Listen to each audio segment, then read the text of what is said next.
guys, there's a controversial, sensitive topic that I've been asked to address, and that is free range versus fenced areas. Now I know that everybody out there have got their own views on how hunting should be done. I'm not going to choose sides.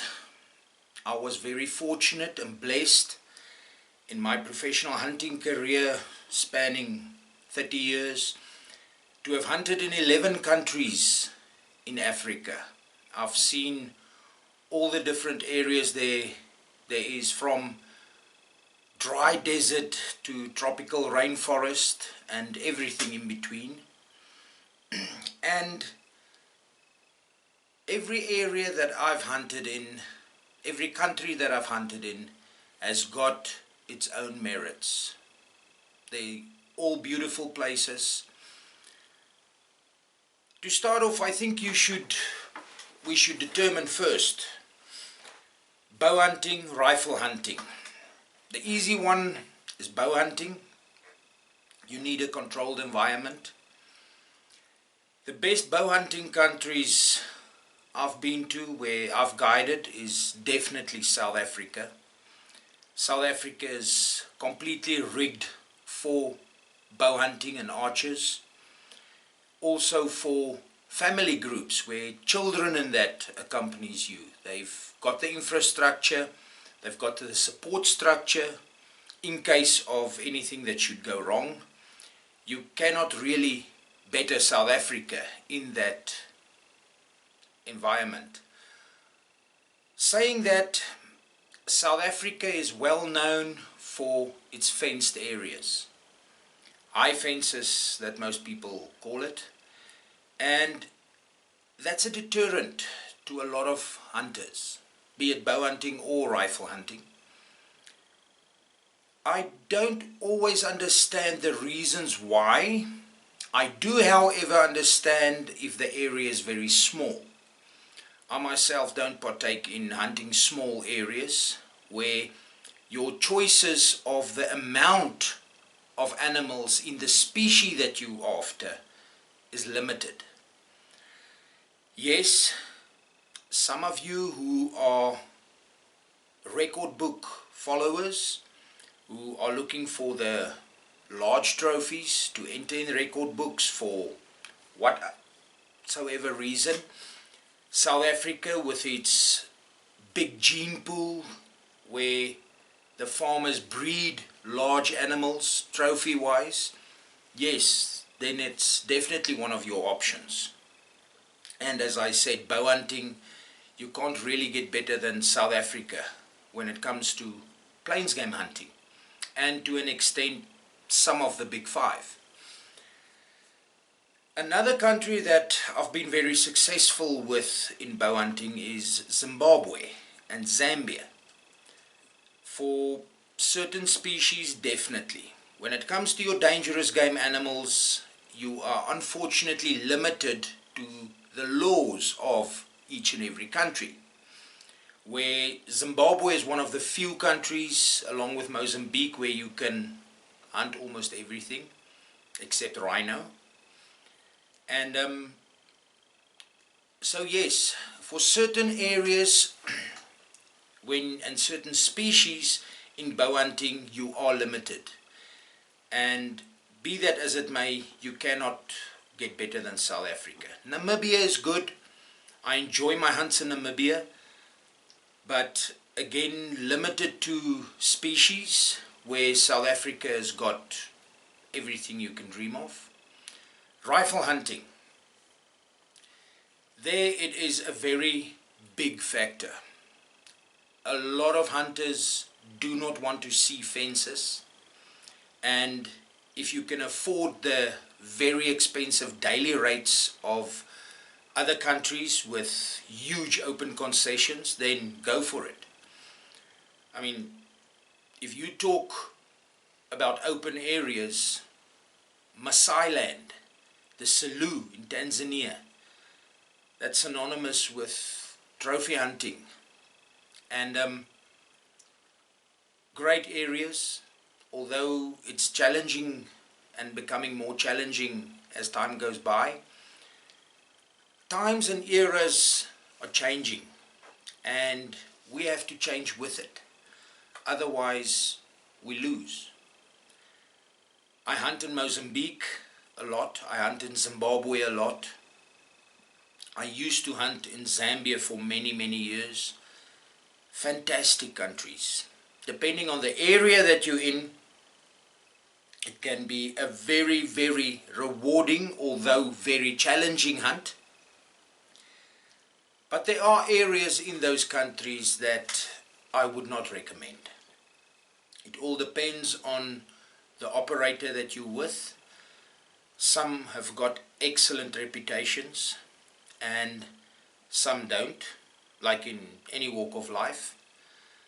But some people have asked me what was my favorite country to hunt in Africa, and I have to admit, Ethiopia. Most people think of Ethiopia as a dust bowl, starving people. Nothing could be further from the truth. It is a fascinating, beautiful country to hunt in. I love it there. Very challenging hunts. Again, anything from desert to rainforest. I hunt the high mountains of the Rift Valley. And again, for rifle hunting, South Africa is not a bad option. If you go onto your large properties where sound game management and habitat management is practiced, you can have a fantastic hunt. And even though the law requires the game areas in South Africa to be high fenced, the animals are not tame. To give you an example, let's keep it simple. An impala is very territorial. I know for a fact on most of the larger areas, an impala can be born on one of the ranches there, and in its whole life it will never see a fence, because its territory is smaller than the size of the ranch. So it won't ever see a fence. And for you to have a phenomenal experience in such an area, the fence will not determine the outcome of it. Kudu, eland, and as I mentioned, impala, they feel nothing for a game fence. A 12-foot high game fence, kudu, eland, impala, they will clear that, no sweat. I've got video footage of a whole group of kudu bulls, beautiful kudu bulls, jumping over a game fence and carrying on with whatever they're doing. So the fence don't really bother the animals that much. A lot of animals who don't jump, they go underneath it because of pigs, warthog, and other animals who dig. They dig big, large holes under the fences and they move to and from. But for the other areas, especially areas like Zimbabwe, Mozambique, Zambia, Tanzania, the one disadvantage to those areas is the very large daily rate that you have to pay. And along with that, the minimum amount of days allowed for a specific species. Namibia and South Africa work the other way around. They've got less of a daily rate, but higher trophy fee. The one advantage is, if you don't shoot your animal, you don't end up paying for it. That is the case in most of the other countries where you pay up front. If you don't get your animal for whatever reason, you still end up paying a lot of money. So it's a tough one. I can never badmouth any of the countries that I've ever been in, although some of them are very challenging when it comes to bureaucracy and red tape. But that's the problem for the operator, not for you, the client. And some countries was an absolute pleasure to work with the people. I love getting involved in the communities and the pledges that the hunting areas has to offer to these communities, because you need the community's input into keeping an area safe and healthy. To give you an example, the Gwai area of Zimbabwe, just south of Matetse and Gonarezo, I beg your pardon, of Wankie National Park, used to be one of the prime areas in Zimbabwe to hunt in.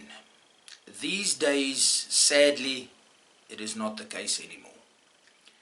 Because of political reasons for the different tribes in Zimbabwe, the Matabele tribe that inhabits the Gwai area are the black sheep of the government, and they don't get any support.